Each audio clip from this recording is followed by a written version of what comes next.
നമ്മുടെ പയറൊക്കെ കാച്ചു തുടങ്ങിയിട്ടുണ്ട്. നമ്മളെ പയറിന് നമ്മൾ പ്രധാനമായി കൊടുക്കുന്ന വളം പിണ്ണാക്കുകളുടെ ഒരു കൂട്ടമാണ്. ആദ്യമായിട്ട് നമ്മളിപ്പോൾ ഇതിൽ ഒരു 10 ലിറ്റർ വെള്ളം പച്ചവെള്ളം അടിച്ചിട്ടുണ്ട്. ഇനി നമ്മൾ ആദ്യമായി ചേർക്കാൻ പോണത് ഒരു 7 ലിറ്റർ ഗോമൂത്രമാണ്.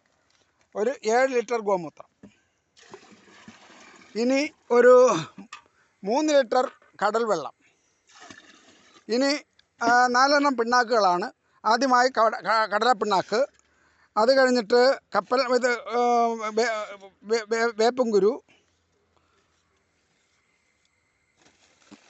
പരുത്തി പിണ്ണാക്ക്,